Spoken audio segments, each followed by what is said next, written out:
Bien synchronisé, le temps et la montre et ta mère la chiennasse. Wesh, bien quoi? Vidéo FAQ, dis-moi tout, t'as capté, c'est mon blaze, tu connais peut-être pas, mais tu vas apprendre à connaître avec le temps et la dextérité des gens qui sont autour de moi, qui se rassemblent pour tous former une communauté, ce qui s'appelle les abonnés. Vous avez demandé de me poser des questions sur Insta et Twitter. Vous avez été très nombreux, mais franchement, j'ai eu au moins 40 000 questions, tu vois. Et du coup, je vais y répondre tout de suite. Alors, première question que je me pose à moi-même, parce que personne l'a posée, et ça, c'est inédit, et ça, je comprends pas, mais bon, t'as capté. C'est quoi ce blast pourri? Me diras-tu? Bah tout à fait, bah je vais y répondre tout de suite. Posons les bases. Tout d'abord, je m'appelle Dimitri, donc jusque-là, tout va bien, tu vois. Et moi, j'aime beaucoup les jeux de mots, tu vois, les jeux de mots, les calembours, les boutades, les trucs marrants, quoi. Moi, ce que je faisais sur Twitter, c'est que dans les TN, je mettais genre les tweet names, je faisais des jeux de mots, genre je disais que j'écrivais John Duff, tu vois, ou microphone, tu vois, des trucs comme ça. Là, c'est claqué au sol, mais t'as capté, j'étais un peu plus inventif à l'époque. Du coup, je me dis, tiens, faisons un jeu de mots directement avec le arrobase, tu vois, le arrobase, là, ça s'écrit comme ça, le arrobase. Et je me suis dit, tiens, je m'appelle Dimitri, ça commence par Jim. Qu'est-ce que je peux faire avec, tu vois? Et là, ni une ni deux, j'ai cherché longtemps, j'ai cherché. Et après, venu, dis-moi tout, tu vois. Je sais même plus en vrai comment est venu le process de tout ça, mais je suis très fier de ce blaze. Question suivante.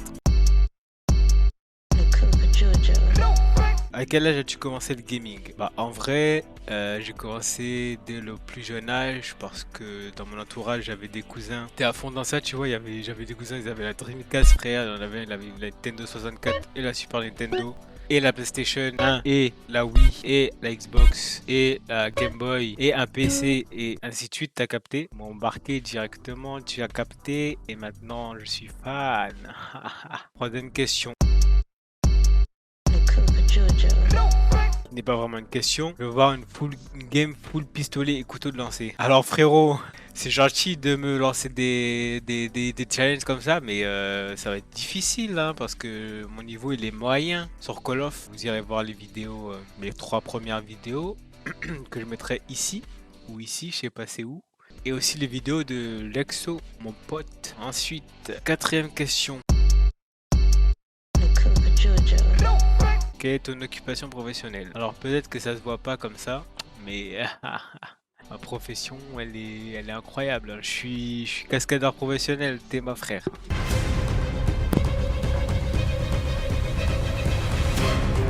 Et ouah!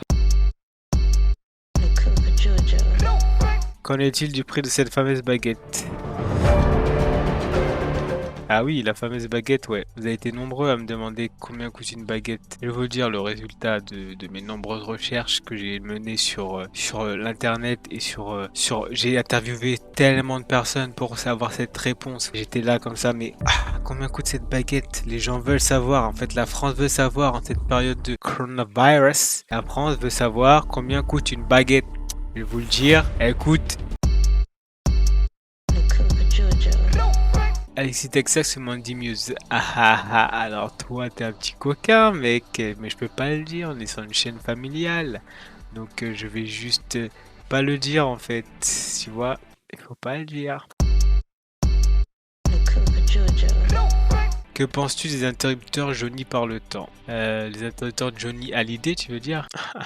Ben écoute, c'est une excellente question. Je dirais que cela représente clairement le temps passé et la temporalité dans laquelle on vit, c'est-à-dire que le jaune représente la dualité entre le blanc qui représente l'espace et l'orange qui représente le soleil. On se fait chier! Comment vous faites pour être aussi fort? Bah écoute frérot, c'est des années et des années d'entraînement. J'ai commencé depuis l'âge de 2 ans, 2 ans et demi je dirais. Direct souris, tu vois, une petite souris de quelques centimètres, tu vois, mais ça faisait le taf avec un clavier de 3 touches, tu vois. Je tapais mes meilleures parties de CSGO, tu vois. Et après Lexo et j'ai Blue Kick, je sais pas, mais ils sont un peu claqués. Ouais, ils sont claqués au sol. Claqué? Mais bon, je les aime bien.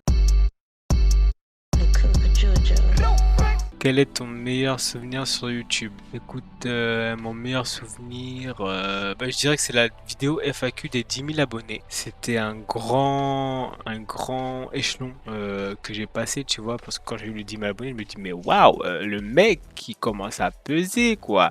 Et je pensais pas que j'allais avoir 10 000 abonnés. Déjà 100 abonnés, c'était difficile. Au début, on grimpait comme ça, on grimpait, mais c'était vraiment chaud. Et t'as capté, toi-même, tu sais, t'es bien renseigné parce que tu me suis depuis le début, toi qui regardes cette vidéo. Ah, tu me suis depuis le début, toi qui regardes cette vidéo. Ouais, tu me suis depuis le début, ouais.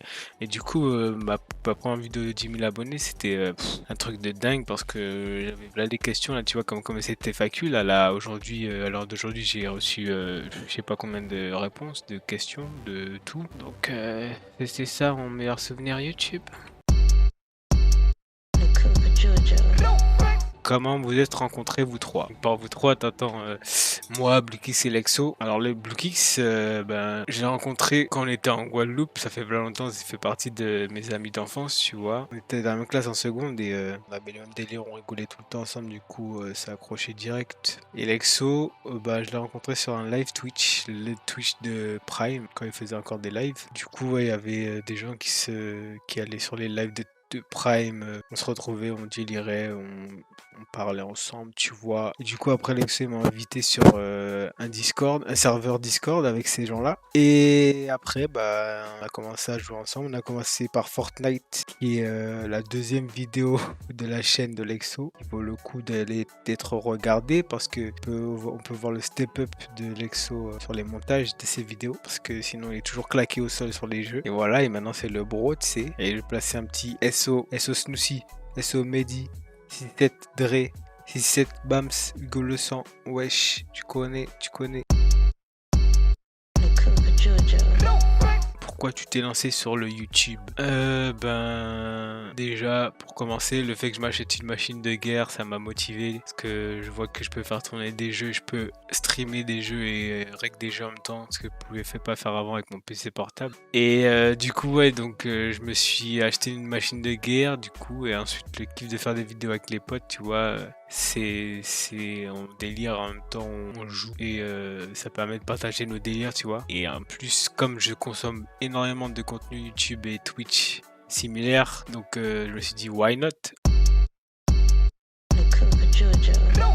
Quels sont tes projets pour la chaîne? Alors mes projets pour la chaîne, ben, en numéro 1, obtenir la YouTube Money et mettre la daronne à l'abri. Sérieusement, bah, déjà garder ma régularité là, de une vidéo par semaine, ça serait très bien. Je pense que 4 vidéos par mois c'est bien. Parce qu'en même temps je travaille, donc le cascadeur c'est difficile. Donc voilà. C'était comment le confinement? Les confinements, les premiers, c'était cool là. C'était raciste ça. C'était très raciste ça. Ah, le premier confinement, il était cool, tu vois, mais c'était long. J'étais à la campagne et je travaillais tous les jours, donc c'était tous les jours la même chose en fait. Je me levais, j'allais travailler, je mangeais le midi, je retravaillais. Et le soir, le seul truc qui changeait d'habitude, c'est que j'avais repris le sport, du coup j'étais devenu fit.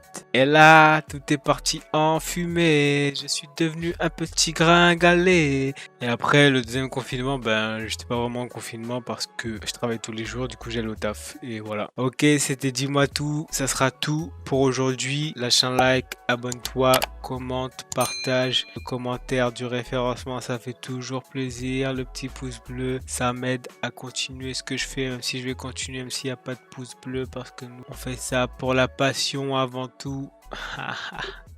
Donc à la prochaine. Allez, salam, comme dirait Alexo. Salam.